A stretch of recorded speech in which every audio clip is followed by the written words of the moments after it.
Hi guys, আজি মই আপোনালোকৰ লগত শ্বেয়াৰ কৰিবলৈ লৈছোঁ লোকেল মুৰ্গীৰ ৰেচিপি। ইয়াৰ বাবে মই পিঁয়াজ, নহৰু, আদা, জিৰা সকলোখিনি মছলা ৰেডি কৰি লৈছোঁ।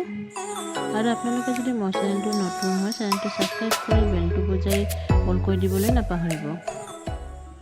আৰু এতিয়া মই কেৰাহীটোত তেল গৰম হ'বলৈ দি তাতে পিঁয়াজ আৰু আদা, নহৰু আৰু জিৰাৰ পেষ্টটো দি আৰু দুটামান কেঁচা জলকীয়া দি এইখিনি এতিয়া মই ভালদৰে ভাজি ল'ব ধৰিছোঁ। আৰু মছলাখিনিৰ লগতে মই হালধি আৰু নিমখখিনিও দিছোঁ। আৰু এতিয়া ইয়াত দিছোঁ চিকেনখিনি।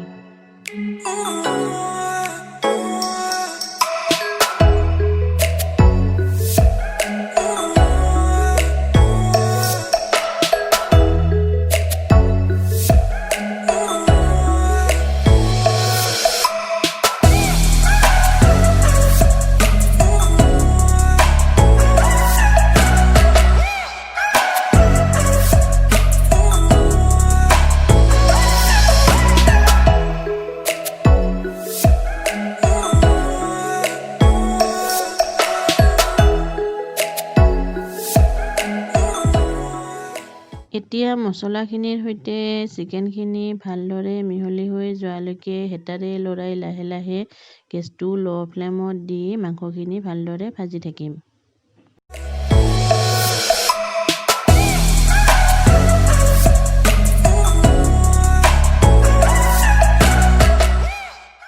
আৰু মাংসখিনি অলপমান ভাজা হোৱাৰ পিছত তাতে আলু কেইটুকুৰামানো দি দিলোঁ।